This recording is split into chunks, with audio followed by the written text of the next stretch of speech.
It's interesting because I'm a political scientist. So when we talk politics, like, people don't know what to make of like the things that I say politically. And I can see that they're very confused because oftentimes they're like, but you're faithful in the church. Like, why are you saying that about? And June, right? June is Pride Month. So I hang up my Pride flag. I hang up my Juneteenth flag. And then I hang up this flag that says join or die. It's back in the original 13 colonies, this Benjamin Franklin thing, right? Where it's like, we have to come together as a society or we're going to fall apart, right? So it's like me saying, I love our LGBT members of the church. That's why I have a pride flag up, to let them know we love them. I love our African-American church members. That's why there's the Juneteenth flag. And this other flag is for all the rest of us that are offended by those flags, to say, come together. Like, that's what matters. But that creates so much dissonance in my ward. Yeah. And my neighbors across the street hung up an a USA flag. Right. And so then all of these people are like, are you guys feuding with each other? That he's got the pride flag, so you've got the USA flag. And it's like, no, it's not.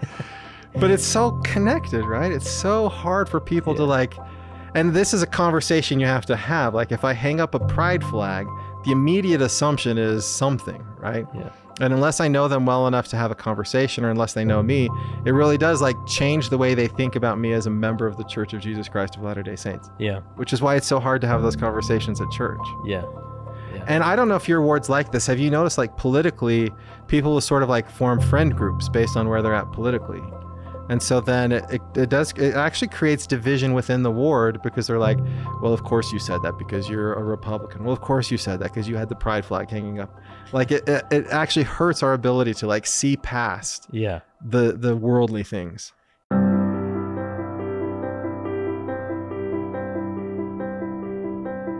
In most families, you'll find somebody or two or three who have stepped away from the church, and that can create a lot of tension in our relationships. And really, it creates a lot of worry on the side of maybe those that still believe and who are still religious and faithful and go to church and do all the things. And they worry that that individual is on a path that isn't going to lead to any measure of happiness.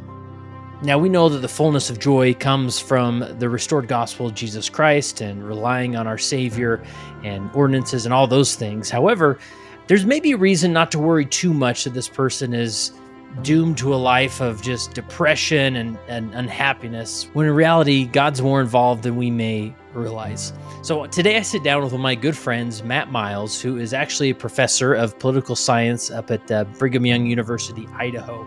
And Matt's a great friend. We talk about a lot of things. We disagree about a lot of things. But nonetheless, our discussions are always very fulfilling for me. So Matt's done some phenomenal research, really interesting, to explore this concept of religious identity, because typically we do that in the context of denominations or Christianity or the types of religion, right? When the question is, what makes somebody religious? Is it simply their membership in a certain denomination or religion?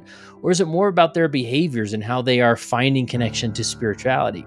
And this is really important to consider from maybe a more orthodox, traditional Latter-day Saint view, because as we have loved ones who step away from the church, it's important for us to recognize the way that God is still stepping into their life, still interfering in the best ways possible to develop them as a person, to move them further down the sanctifying path, so that at some point in the eternities, as they get an opportunity after opportunity to return to the covenant path, they'll still be a different person than they were when maybe they stepped off of it. So fascinating discussion. There's going to be a lot here for you to agree with and disagree with. So I would love to hear from you in the comments and share your perspective. Here's my interview with Matt Miles.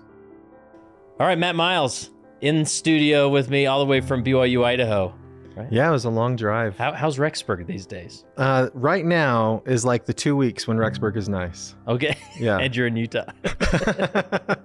We thought, why not go to Utah? It is weird. We get like this 7-week break and it's the perfect weather and everybody leaves town, nice. Which is kind of sad, right? For those people. But for us, it's like the town is empty. There's nobody there. Weather's perfect. Like right now is the time to go to Rexburg. Yeah. FSY is going on. Oh, yeah. So young kids everywhere, teenagers everywhere. Yeah, so like if I'm in my office, suddenly I hear like chants right outside or something like that. Nice. Yeah. So how long have you been at BYU, Idaho? I started there in 2013, so 12 years. Nice. And was that always the dream, to be the professor, or? No. When Sandra and I first got married, I was working in banking in Utah. And then we adopted our first son from Ukraine. And and then our daughter was born about 2 months later.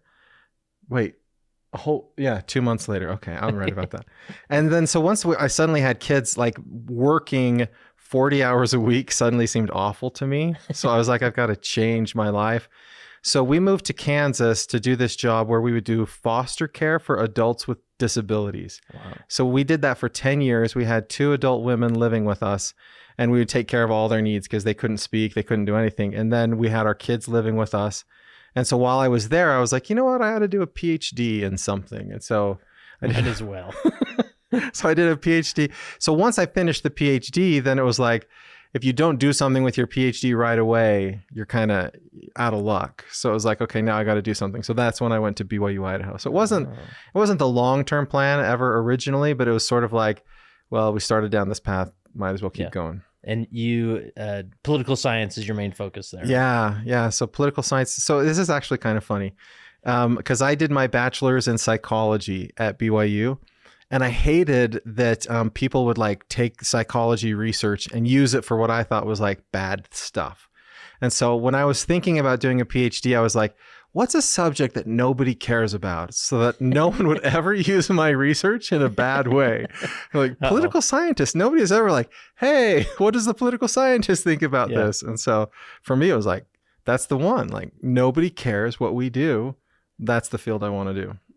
Isn't that weird? And nobody's used it for evil purposes. My research. So it's kind of gotten lately, right? Where you could like, there are former students I have that use some of the things that we talk about in class in ways that I wish they wouldn't. Mm-hmm. But at the same time, I'm just happy that they have a job and I'm happy that they're, yeah.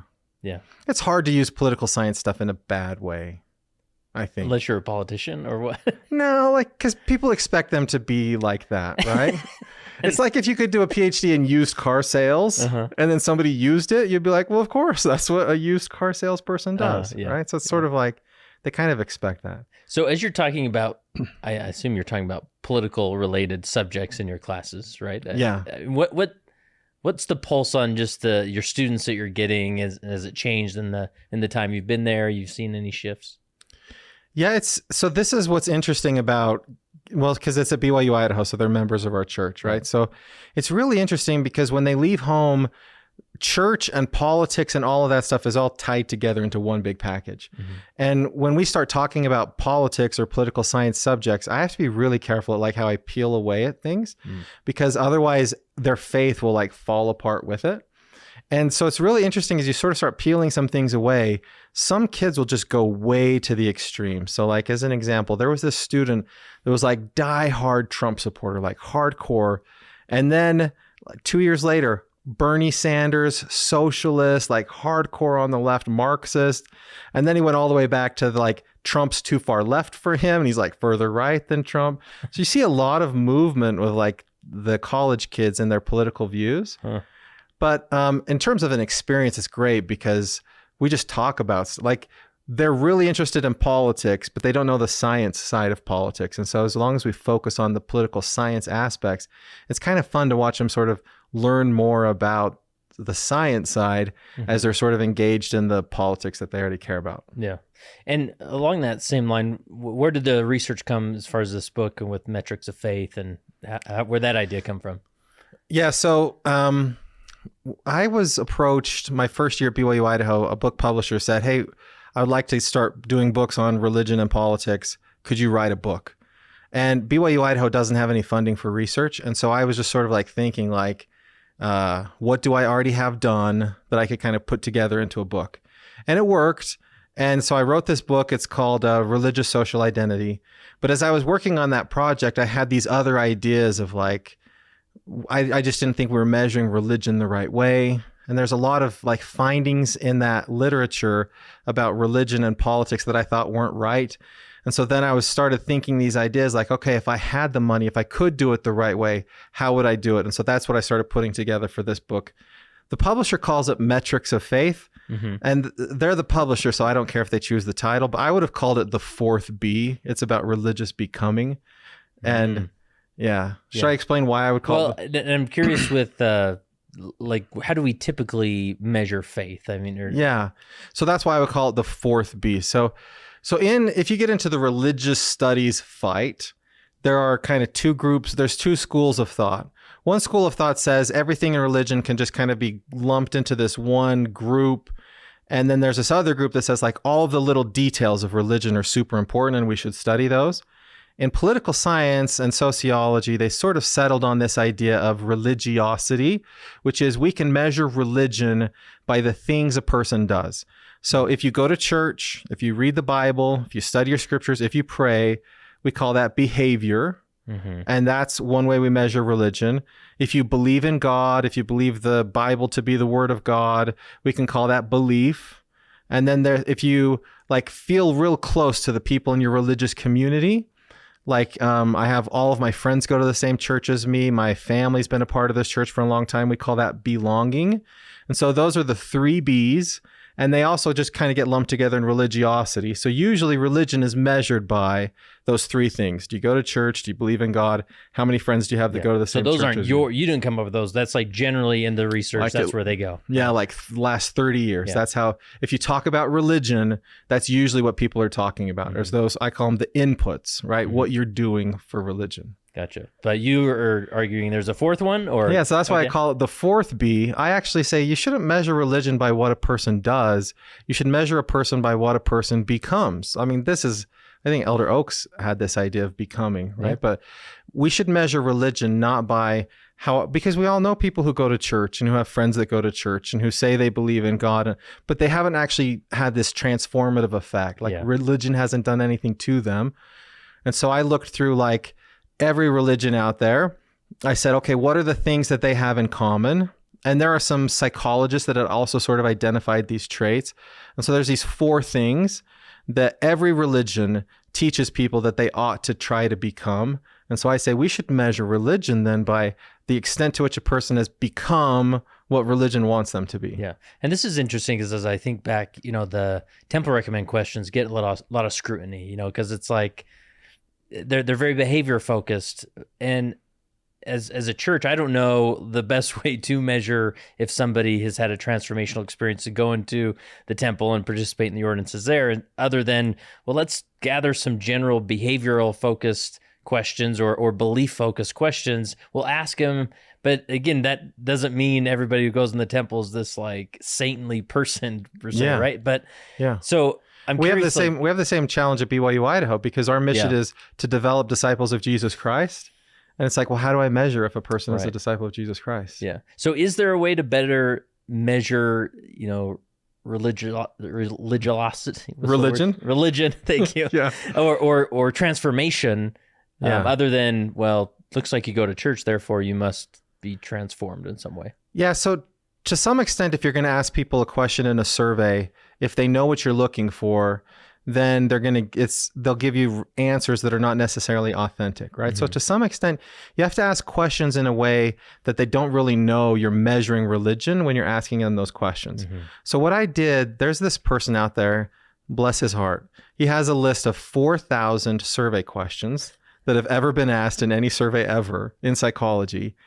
And they measure various things. So I went through, and in statistics, you can look at like factor loadings to see like how good a question is or how well it fits with other questions. So I went through his database of 4,000 questions, and I was like, okay, what are some questions? You got some weird hobbies, man. I'm just saying. I know. I'm like, what are some questions that kind of fit these ideas I have in my head? And from that list of 4,000, I found about nine. And then I created 3 of my own. Well, it's 16 questions. So I'd say about 3/4 of them come from this list of 4,000 questions. And then there were some others that I was like, yeah, I need a different question. So then there's about 3 or 4 that I created on my own. And the intent of trying to see if somebody's been transformed in a religious way. Yeah. So for example, instead of asking somebody, do you believe in God? You'd ask, one of the questions is like, I have a relationship with the divine, right? Or if I'm trying to measure, one of the concepts is temperance, right? This idea of humility, this idea that you're you don't want to take credit for everything, right? Like temperance is multidimensional, but like one of my questions is, I deserve credit for the good things that I do, right? So when a person's answering these questions, they're not necessarily thinking of religion. They're just saying, I say, how true is this about you?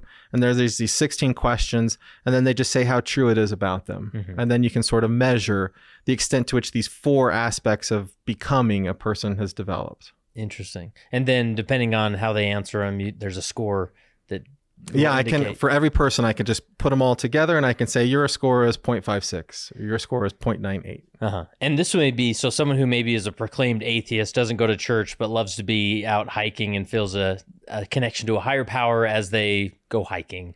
They may take this and come out as very religious or religious. No, right? I would call them religious. Right. If you like Penn Jillette, he talks about how he's an atheist, but the way he talks about his atheism really is very religious in my perspective, right? He cares a lot about other people, and he cares a lot about doing the right things, and but his motivation for that is not because he believes in God, but it's because he has these other beliefs that are motivated by his atheism. So the interesting thing about this scale is, like, if you just look at religiosity, atheists and agnostics are very, very not religious. But on my scale, the average, so the scale goes from 0 to 1, right? 1 means you're 100%, 0 means nothing at all. And the average atheist is like 0.44 on this scale. A member of our church, I think the average is like 0.7 or something like that, right? So it's like atheists score pretty high on this measure of religion. They score as high as like a Jewish person, as high as like a Greek Orthodox person.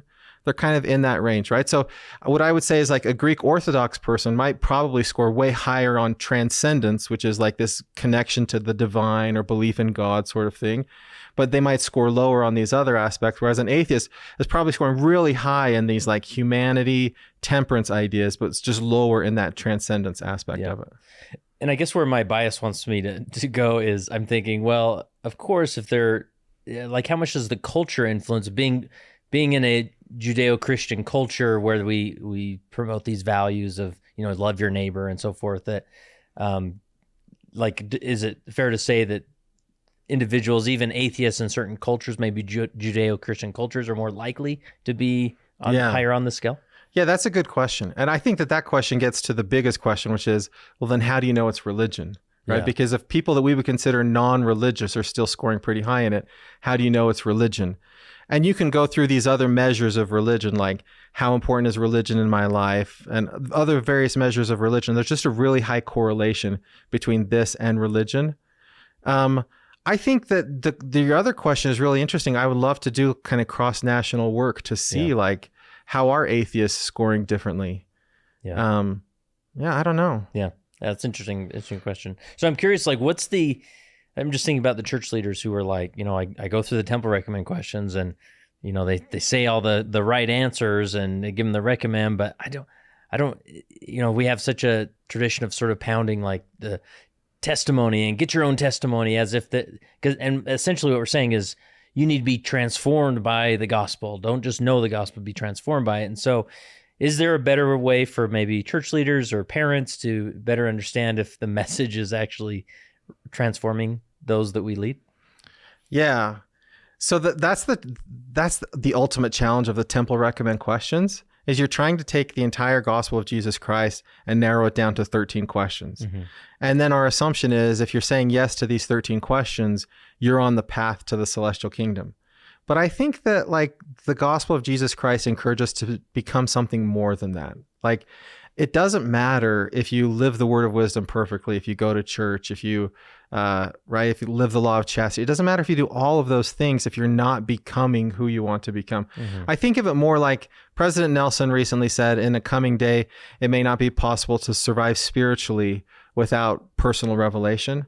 I think that there's this push in the church that's encouraging people to become something more than what they are.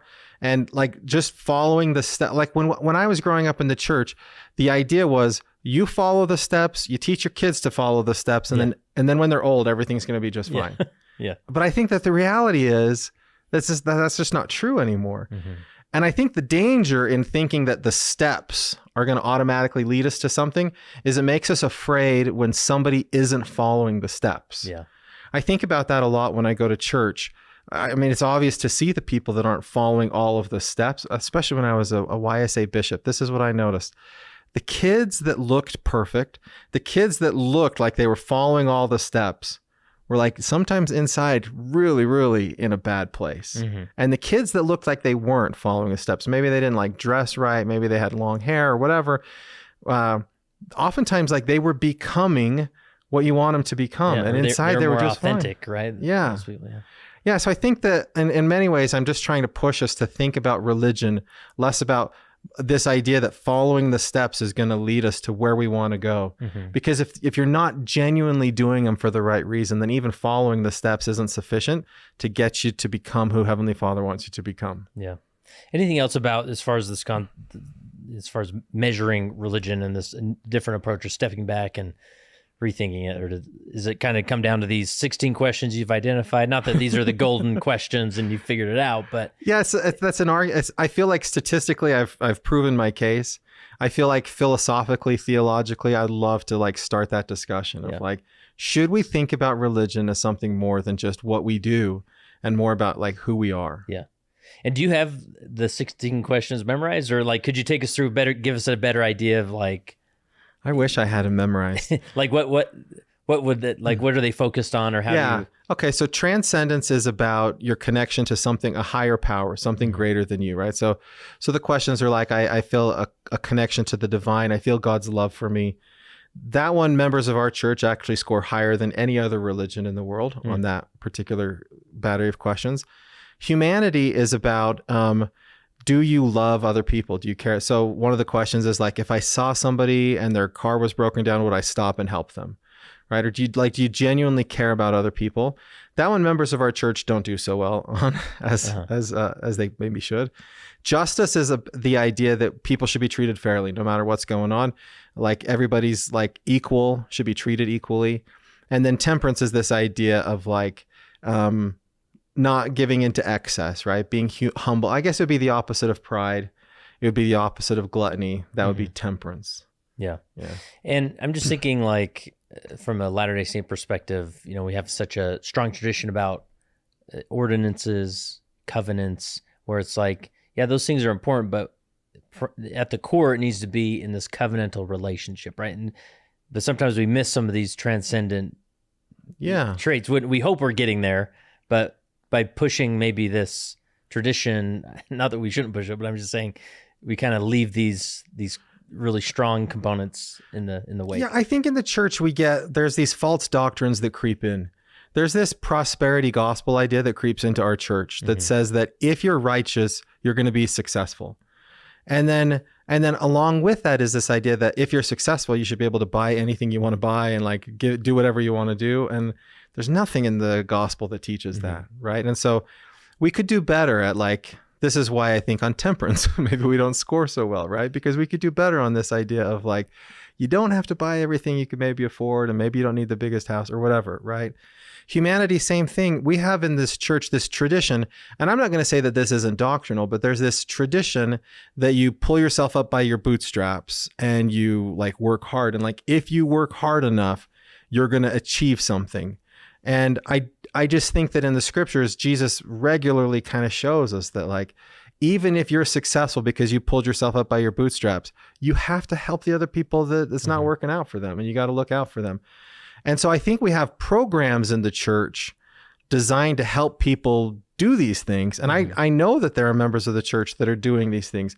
I just don't think that it's a part of like our everyday teaching, our everyday focus, our everyday, like when we say, what does it mean to be a member of the church? We're way more focused on like, did you drink coffee today? Than like, did you do something to help somebody in need today? Yeah. And so generally the hope is just, is this person becoming more sanctified in using maybe our verbiage, right?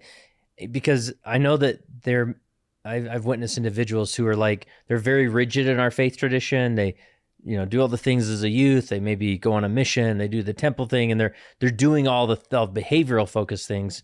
And then they come to this moment of it almost, they're so rigid that their framing breaks down a lot easier, because suddenly my life begins to fall apart. Hey, wait a minute. I did all this stuff. I should then see blessings and this should all work out, and then it doesn't. And when I see those people leave the church, it breaks my heart, because I think you are leaving a church that I never joined. Like, it was never about the gospel equation and doing all the things so you do the right things, right? And so, but as a parent or a leader, sometimes it breaks our heart to see them leave, but at the same time, they need some type of reset, because they were not on a covenant path that was sustainable, right? It was just sort of going through the motions, expecting heaven to send the blessings and make it all good, right? Yeah. Or I think a lot of times as leaders and parents, we believe that if somebody follows all the steps, then the promised outcome is that you become who you're going to become. Yeah. But it's not true. Like, I know as a youth, there were many times that I was supposed to go on a service project. I didn't want to. I did it anyways and had a wonderful experience. But that's not everybody's experience. It doesn't happen for everybody, right? That they go through these steps and do these things, and then the outcome is an awesome thing. Like, I think that faith and religion is a very personal thing between a person and God. And whether the faith actually transforms a person, I think as leaders and parents, we have to recognize whether or not a person is actually transformed by the religion is actually up to that person and the way that they practice faith. And so we can love, we can encourage, and then we have to at some point just say, and then it's up to them. Like, is it really going to change them? Yeah. And I've seen this, and this is where it gets really a little uncomfortable and tricky. But to me, this is just the paradox of God and the complexity of mortality. Is I've seen individuals leave the church, and they maybe even grasp onto maybe a new age type of movement, right? Where they're doing yoga, they're in the wilderness a lot, they're doing these retreats, they're doing, silent retreats, meditations. And there is a transformational component to that. It's happening outside of the LDS or Christian context. And we're kind of uncomfortable with that. Like, well, and my belief is that, like, God will work with us wherever we're at. And he will continually nudge us back to his covenant path. But while we're out, because like you said, it's a choice. Yeah. Like, if they've made that choice, does God just say, well, I guess I'll give up on him? No, he's going to say, how can I influence you in that context and hopefully guide you back to the relationship, right?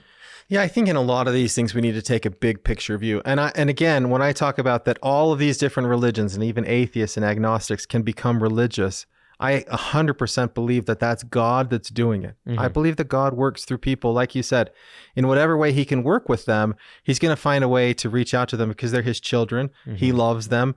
And any way that he can be close, just like us with our own children, right? Anything we can do to be close to our kids, we're going to try to do that. And I think that God's very much that way. And I also think that, like, we need to be more comfortable with people choosing their path, if that's what it looks like. It's hard, right? Because we believe that in the restored gospel and that this is the path to salvation and like this is the way. So it can be really hard to watch somebody step away from that. But I think it's okay. Like, I've seen enough people that step away and then come back that if you're thinking like an eternal perspective, a lot of people can step away and then come back again. And if their path to God involves something through Buddhism or atheism or whatever, who cares? Like, in the end, like, they're coming back to him. Yeah. And especially more prominent in our religious theology tradition is that we play a very long game. Like, you talk to some Protestants and they're like, no, it's this life or nothing, where that transformation is going to happen in various forms. And we have a long game that we can be at peace with when we see maybe a loved one that's sort of, they're on a different path. We can have patience knowing that we have a lot of time to work with and that we can still love them, support them as they're on that path. And it's okay to recognize transformation for good that's happening to them as they're on that alternative path. Again, and this is where it's tricky, is I'm not saying, if I was a bishop, someone comes in and be like, well, I'm just kind of not feeling it in this church. It'd be like, well, have you checked out, New Age? Like, try that, or Buddhism, or maybe Reiki's lots of fun. Exactly. But what's interesting, Kurt? This was when I was a bishop, I learned this. Like, Jesus suffered for all of our sins, right? Mm-hmm. Knowing that we're going to commit sin. And I knew a number of individuals who did not have a lot of faith in Jesus Christ before they went through a transformative repentance process for a really big thing that they had done wrong. And I realized as a bishop, like, Jesus doesn't care. He doesn't care if you come to him because you were raised in the church and you always tried to do the good things and he was like there as a constant companion in your life, or if you lived this horrible life of sin and went through a transformative process through the atonement and then came to really know like, wow, he is real because I've been cleansed from this. And I didn't know how to make the shame go away. I didn't know how to make the guilt go away, but he took that away from me. Like in the end, Jesus doesn't care. Yeah. That's why he suffered for everybody's sins. And so if it means like a person is going to go on a path and they're going to find some good in their life and then they're going to find something else missing in their life, and then at some point it all just comes together, that's great, right? I don't think Jesus cares. Yeah. And I think we all do that to some extent. Just some actions are more stigmatized than others. I mean, we're always sort of leaving the path and need to come back. I mean, that's what repentance is, So yeah. What are we missing with, let's see. Oh, do you want to talk politics stuff? Oh, how it matters for politics? Yeah. So how does this matter for politics? Yeah. To me, that's the really cool thing. To be honest, my brain didn't even go to politics, but the political scientist here, everything has to go back to politics right now. Well, I think it's important. I think when you look at what President Nelson and what President Oaks are teaching, like I think they're telling members of our church that we're supposed to be the city on the hill. We're supposed to be the ones showing people how to do politics the right way. Mm-hmm. And this scale, like people who do this religious becoming, they actually behave politically in the way that the prophet wants them to behave. So I think it has really cool implications because, okay, so politically, if you talk about political tolerance is the idea that you ask people, which group in society do you hate the most? And after they tell you who they hate the most, then you say, should that person be allowed to do this? Should they be allowed to do this? What about this? Should they be able to vote? Should they be able to run in elections? Should they be able to speak in public? And what you find, it's actually kind of sad, but like religion is negatively associated with tolerance. The more religious a person is by those 3 B's, mm-hmm. the less tolerant they are of others. Mm-hmm. But this one actually has the opposite effect. The higher you score in religious becoming, the more tolerant you are of other people. And it's for 2 reasons. It's one, because when you're religious, those people you hate are less threatening. You don't see them as much of a threat. But then the other one is just because you care about people more than you care about politics. And so as politics becomes more divisive and hateful and all of that stuff in the United States, the traditional measures of religion make it look like religion's bad. But this way of thinking about religion actually shows that religion is a positive effect in society. Yeah, but not necessarily in the traditional going to church type of thing. Right? Nope. Yeah. No, but it's the people that are scoring high in becoming. Yeah. Yeah, they're the ones that are tolerant. Yeah. And also it shows that young people are just as religious as old people. So this idea that like Gen Z and millennials are losing religion, they're not. They're just not going to church. But that's just because they do everything differently, right? So as they move away from institutions, some people say, oh, we're losing them. But I show that, no, we're not losing young people. We're still keeping them. They just practice religion differently, but they're still developing these sorts of traits that we would want them to develop. Yeah. And again, it's keeping the focus on the transformation. Like, again, I want to reiterate, like Jesus is the answer to all mortalities, ails, and so forth. But I'm just thinking, like, you have a center daughter who's maybe like, well, I don't want to go on a mission. And it was sort of like, for me, that mission was pivotal. That was a transformational experience, right?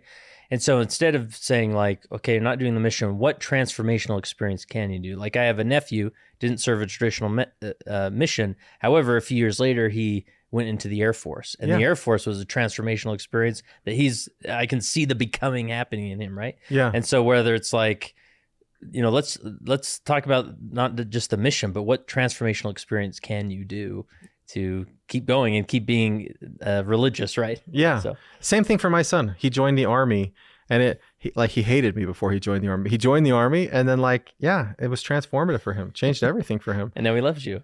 He does right now. Yeah, we'll see how long that lasts. Well, so this is the other point, Kurt, that I think is important. The United States is becoming less Christian. And so as the United States becomes less Christian, a lot of members of our church are afraid that like maybe the United States is like losing its religious center. Mm-hmm. They're worried about the moral decay of society. And I think that it's just important for us to recognize that like even though like the United States can become less Christian, but it's actually becoming more religious. There's this group they do, it's called the Religion Census, and they track the number of church congregations in the United States. And over the last 10 years, the number of religious congregations in the United States is actually growing. But it's Muslims, and it's Buddhists, and it's Hindus. So mainline Christianity is on the decline. So it's like, okay, so if we think about religion as like Episcopalians or Lutherans or Methodists, then we might say, oh no, like there's all these problems in America because we're losing religion, but we're not. We just have to recognize that like honestly, if you're a Lutheran or a Methodist or a Hindu or a Muslim, you're still not a member of our church, right? So we should like be less afraid about the decline of Christianity and embrace the growth of religion in the United States, because overall that's a net positive for us, even though it means that we have to start thinking about things differently than we have in the past. Yeah. So I'm full of cognitive dissonance right now. So let's process this, because I totally, like, on paper, I'm like, yeah, that's great. I'm so glad that society is moving in a religious direction. But give me truth serum, and I'm like, we possess a superior tradition and religion that has so much more to offer for those individuals, right? And so that's where I'm at, Laura. And I know a lot of leaders are there too. Like, well, let's not get excited about people turning away from Jesus. That's what it sounds like, you know. But yeah, well, so it's like, it's about the net positive of society, right? So you don't have to be celestial kingdom good. Everyone in America doesn't have to be celestial kingdom good for us to have all of these good things from religion happening in our society. But what happens if we start thinking about like, well, we're losing Lutherans, or I don't know if you know Ryan Burge, but he had an op-ed in the Deseret News recently about how hard it was for him to lose his mainline Christian congregation. Oh yeah. Right? If we think about this, like in the sadness of like, we're losing Christians. Well, those Christians are really not on the covenant path, right? They're not members of our church. So whether they're Christians or Muslims or Hindus or whatever, if there's good that comes from religion and it's coming into American society, God's going to protect us just the same as if they were Episcopalian or Lutheran or Methodist. Like Muslims are good people too. Hindus are fine people. So as a society, we should foster religion in all of its expressions, because as we're more tolerant of Hindus or more tolerant of Muslims, then that creates more tolerance for our faith too. And it allows religion to do the good stuff in society it's supposed to do. Yeah, for sure. And we'll still knock on their door and say we have something great. Religious liberty gives us the right to proselyte, right? Yeah, for sure. But if we say, well, we're afraid of other religions, then we say, okay, well, then it's okay to say, like, if I can pass a law that says a Muslim can't knock on my door, then it's easy to change the word Muslim from member of the Church of Jesus Christ of Latter-day Saints. Right. And then that hurts us too. Yeah. And I think I see this a lot in just my relationship with Pastor Jeff from Hello Saints, where some individuals, they can't, like, as they have a private moment with me, they're like, all right, really, like, is this guy going to join the church or not? You know, Pastor Jeff, right? But they're just unsettled with this idea of like, well, why should we continue to encourage him if he's not headed that direction? Where I'm much more of like, no, I'm not going to join his church. He's not going to join mine. But our relationship is beautiful, right? And same with, you know, obviously in Utah, it's a little more difficult to find a variety of religions, but nonetheless, that's a valiant, like the interfaith efforts are a really valiant effort to engage in society with good people, not to convert them, but to just make society better. Yeah. So this is the way I think about it. Let's say that you're an LGBT individual in San Francisco, and you hear that there's this event being put on by members of the Church of Jesus Christ of Latter-day Saints. There's already going to be this automatic sort of bias against members of our church, because you feel like Prop 8 or whatever, like they hate us and they don't like us and whatever. So they're not going to come to the event. But let's say it's an interfaith event, and there's Baha'i and there's like Reiki and there's Buddhists and Muslims, and we're there too. Then they're going to show up, and then that gives us an opportunity to introduce Christ to them in a way we never would have been able to before. Like, the reality is we're only like, 17 million people on the entire earth. Like, we need as many friends as we can possibly get. And building those relationships only enhances our opportunity to help other people and ultimately to share the gospel with other people. Yeah. Yeah, and I think in the long run, that really helps us in our effort of inviting people unto Christ, is first show them that those who orient themselves to Christ are really religious, like on the Yeah. scale, right? They've probably never met a member of our church before. When we were in Kansas, the city we were in, Lawrence, Kansas, they had what was called the Interfaith Community Kitchen. And every religion in the community had an opportunity one day a month to provide a free meal to the homeless or whoever wanted to come get food. So our church took one day a month. And so we would one day a month, we would go serve meals at this community kitchen. Well, so then that means that all of these people are now interacting with our faith, whereas they never would have. If we had just as a stake said, you know what, we're going to once a month offer a free meal at the steak center, nobody's coming to that, right? But if it's part of a bigger group, then people are going to show up and you take your turn and then they meet you in a place they never would have met you. Yeah, really good, really good. And anything else with politics? Did we cover that pretty well, or? Yeah, let me just say this other thing about religious freedom and religious. Okay, so typically if you look at the history of the world, religion and politics are combined into one. Like you have a king, and that king is chosen by God and like ordained by the church. And that's where that power comes from. And so traditionally, like if you look at the history of mankind, religion is a violent, a negative force in society. What made the United States truly unique was we had these various colonies that were fleeing religious persecution. And they came here and they said, we have the Quakers in Pennsylvania, we have the Puritans in Massachusetts, and they say, we're going to create a system of government. We might have a state religion in Pennsylvania. We might have a state religion in Massachusetts. We're not going to have a state religion in the United States. And it created true religious freedom because the Quakers in Pennsylvania wanted both the freedom to practice their own religion, but also they wanted the freedom to have the Puritans not tell them what to do. And so we had true religious freedom in the United States because we were protecting both our own liberty and everybody else's liberty at the same time. And that's what made us so special. But what's happened in the United States as we've become less Christian is Christians are now afraid that they're like, wait a minute, we're losing all of the stuff that makes us American because we say America is a Christian place. America is a Judeo-Christian place. And what we're losing then is that religious liberty that is the true foundation of the United States. And so if we can say we want the freedom to practice our religion, which means they have to have the freedom to practice their religion, however they practice it. And that will give us true religious freedom. Like that's the way you get religious freedom in the United States context, right? And so that begins with not being afraid of all of these other new people that are coming into our society, doing religion differently. And I think that begins with recognizing that they too are striving for the same things we're striving for. They want what we want. Yeah. So we should embrace that and welcome that, encourage that. Yeah. Anything with what this looks like in a ward, or, I think generally we're discouraged from talking politics at church for a lot of these reasons, but I mean, should we do that, or is there more of this transformation talk we can discover in that context? I think that what we should do in terms of religion and politics in church is we should recognize, it's kind of like what I was saying about my students. Our political views are so tightly connected to where we were raised and how we were raised, and they're so tightly connected to our faith that if in church you start to peel away those sorts of things, you really risk tearing down people's faith. I had to learn this as a professor because I would see that students were losing faith in Jesus Christ because we were talking about political ideas that to me weren't even at all related. And I was like, you just got to be so careful. And this is what's happening to a lot of Christian congregations in the United States. As they become more political, they're losing members because the members are like, I don't want any part of that. And so we have to be so careful.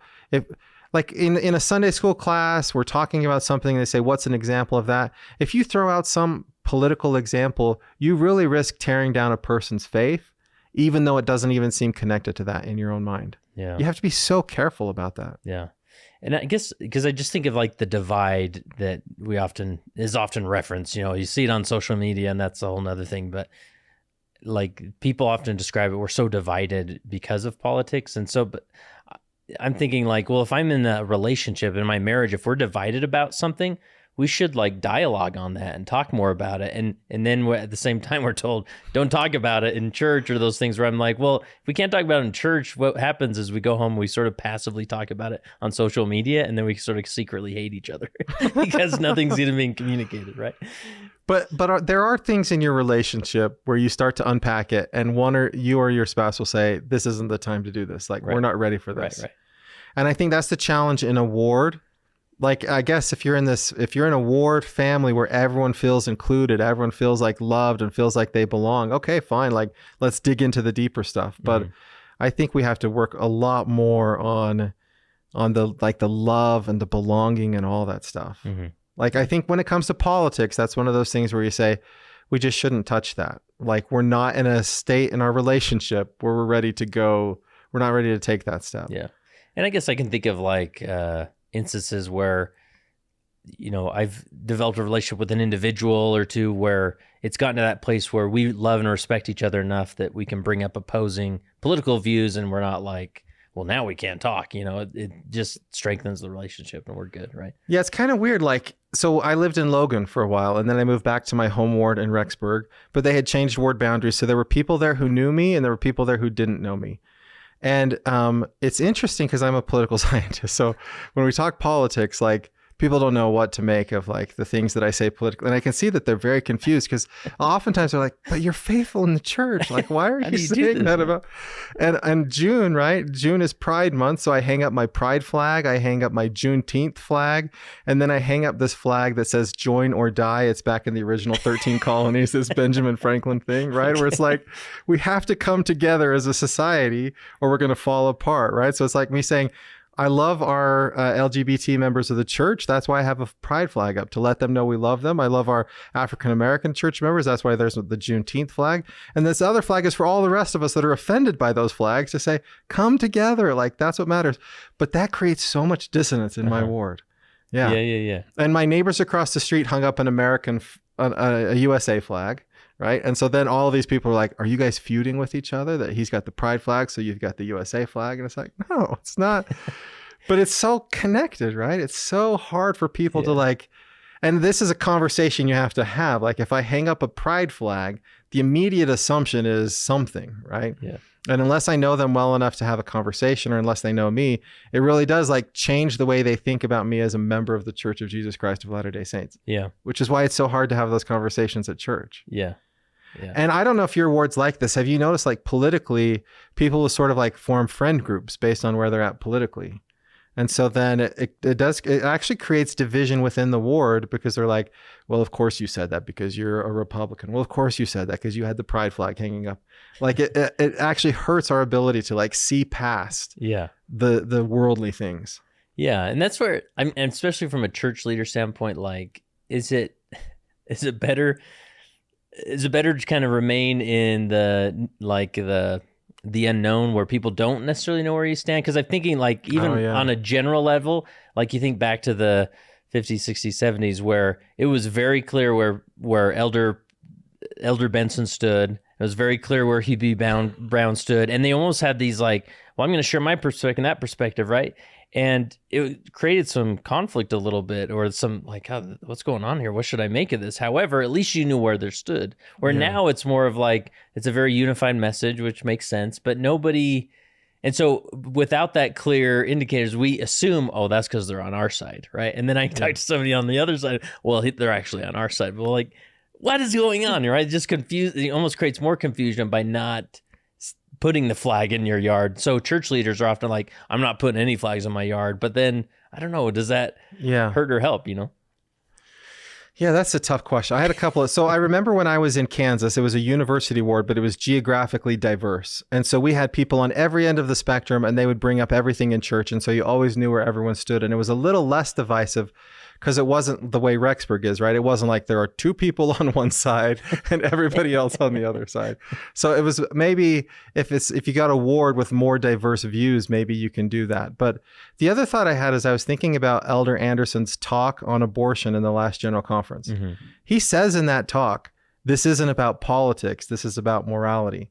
But if you talk to people, like, everybody saw that talk through a political lens. Mm-hmm. Not everybody, but like my kids, right? They're like, I can't believe he's talking about abortion and women's rights and all. I'm like, He's not talking about the politics of abortion. He's talking about the moral principle of abortion. And by the way, you could read that talk and you could support Democrats because there's things in that talk that Democrats are supporting, or you could read that talk and support Republicans because there's things that the Republicans are doing. Like, there was nothing clearly partisan at all in what he said in that talk. But you can't even bring up the issue in church without it filtering through politics. Right. Yeah, and to me that's more of the broader society to blame than necessarily the church, because it's the only time we hear about politics in the broader society is in a political context, and so we almost can't process it outside of that when it's tried to talk about in a religious context or a moral context, right? So then, as a leader, you have to be aware of that. Yeah, you have to know that if you stand up to talk about the morality of abortion, there are people in that congregation that will not be able to like take off their partisan lens when they hear that. Yeah. And so that's going to have other effects. So I'm not saying you shouldn't do it. I'm just saying you, like I had to as a professor, you just have to recognize like what baggage comes along with that. Mm-hmm. And if you want to bring that up, you have to be really gentle in like how you take those layers down, because you don't want to destroy faith. And it's hard to say like that it's hard to imagine that I could destroy somebody's faith by supporting, I don't know, Mike Lee in church, right? Mm-hmm. But you actually can. Because for some people, those things are so closely tied together that you talking about how much you love Mike Lee is going to sound to them like you're talking about how much you love Satan, right? And they're like, how did somebody allow that to happen in church? It's weird. Well, and to me, I guess that's the conundrum is like, then therefore we just don't talk about any of it as if that's solving a problem, right? Or again, it goes back to really we're just delicate. not ready. Yeah. Yeah. I guess I would say it's like this. There's things we talk about in Elders Quorum that we don't talk about in Sunbeams, right? Uh-huh. And there's things we talk about there's just a time and place for things. Yeah. I would say a ward council could be a wonderful time to have a discussion about something like that. Mm-hmm. Because that's a forum in which if it mattered, you could do it in the right way. Mm-hmm. But a Sunday school lesson where somebody's going to raise their hand and say one thing and someone's going to raise their hand and say another thing, and then we're going to just have like crusty feelings about it at the end, like doesn't seem the right place. Or a sacrament meeting talk where there's no chance for rebuttal, and then it's like, did the bishop stand up and correct them afterwards? And then if the bishop does stand up and correct them, what message that sends, right? So there's just time and place. Well, this is tough because like Elder Anderson is trying to stand for a belief we hold dearly, right? And I kind of feel like a lot of these things get pulled into these political lenses. Like, for instance, the family proclamation has suddenly kind of been pulled in there, where for sure it's like this: we're stating our very clear beliefs, but if you have a talk in sacrament about the family proclamation, sometimes people are like, "Wait a minute, what's going on here?" So it's tricky because it's like we should talk about those things. In my opinion, I agree. But again, it's about being delicate. Some will see this only through a political lens, and we have to maybe say, those of you that are suddenly processing this through, you're feeling some emotion come up, or like just step back. Let's just talk about these eternal truths as we believe them. I don't know. Yeah, I think as a leader, rather than assigning a topic, the proclamation to the world on the family, I would just choose a part of it. Just choose one part of it, and then it will not turn on those partisan lenses. Even if it's a controversial part, right? It doesn't sound, but even if it's marriages between a man and a woman, right? Like, that's an important doctrine to teach. That might turn on some partisan lenses or whatever, but it really is, I guess the way I would say it is this: it's really hard to get upset at pure doctrine, right? The Holy Ghost will be there to testify when you're teaching truth. And so the closer you can stay to the trunk of the tree, then the better off you're going to be. And so if I say, talk about the proclamation, you don't know where they're going to go with that, right? But if you say, here's a truth in the proclamation that I want you to focus on, then that keeps them closer to the trunk of the tree. Right. So let's just wrap this up with, like, you're standing in front of a room of church leaders with these concepts. I guess some principles that come to mind is, yes, people leave the church. They leave our religion. That doesn't necessarily mean they are, we throw the word damnation around as in you're stopped. Like, there will still be sanctification, transformation that can happen to them. And of course, will always be just like God encouraging them back to his covenant path. But any other, like, what does this all mean for church leaders if you're standing in front of a room of leaders? Yeah, what I think it means is when I look at the scores, we are doing a really good job teaching transcendence. We're doing a great job of teaching people you need to have a connection with God. we're doing a worse job, a not so good a job of teaching love for our neighbors. We're doing not so great at teaching people like humility and like this idea of like avoiding gluttony and those sorts of things. I think that it points to like gospel principles that we emphasize maybe not quite so much. And if, like for me, if I were a church leader, what I would take away from this is we should focus more on like the gospel of Jesus Christ more than the steps that, like the gospel of Jesus Christ is so much more than the steps, right? So I'd say let's focus on like the holistic gospel and way less on the, are you doing this? Are you doing that sort of things? Yeah. Last question I have for you is well, first of all, if people do want to check out the book, is it an easy read? Or are we talking academics? It's an academic book. I really tried to make it accessible to the general public. My sister Melissa is not going to read the book. Bless her heart. Yeah. And it's okay. Honestly, like it is a tough read, but it's something and it's expensive, but we'll like put all academic books. Right. You can check it out from the BYU library. You can check it out from any academic library. We'll put a discount code in that you can get it for 50% off if you want. But I think it's worth a read. You can see all the questions in there, and there's more details. Yeah. But it's hard for me to know.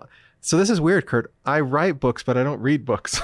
So I don't know if it's a good read or a bad read. I enjoyed it. No, good. And I know you have another project, a podcast project that you get on and discuss fascinating topics like this. Yeah, the Latter-day Lens. So it's me. It used to be 2 other mission buddies, but now it's just a collection of hosts who are faithful members of the church. We disagree about politics. So we'll argue about like these sorts of, so Kurt says we should be able to like fight about politics without destroying our faith. I think we can do that there because we have a relationship. Yeah, and so that's what we try to do. Like we go on, we talk about the issues of the day, we disagree, sometimes we agree, but in the end, it's faith promoting. It's all about building faith in Christ while talking about contentious issues. Love it. Last question I have for you is, as you reflect on your time, and I want you to go back to your time as a church leader, as a bishop, how has being a bishop, a church leader, helped you become a better follower of Jesus Christ? So it's really interesting. Like I was called to be a bishop at a time in my life when my family was about to fall apart and I didn't even know it. And while I was a bishop, like my family was crumbling.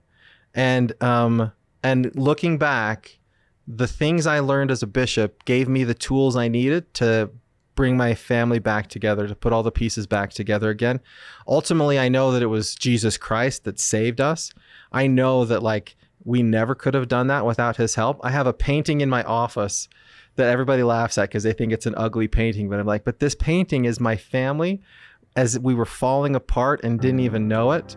And it's always a reminder of like where we were and how it just crumbled and then how Christ put it back together again. So being a bishop was one of the hardest things I ever did, but it really taught me what I needed to know to do my part in putting our family back together again.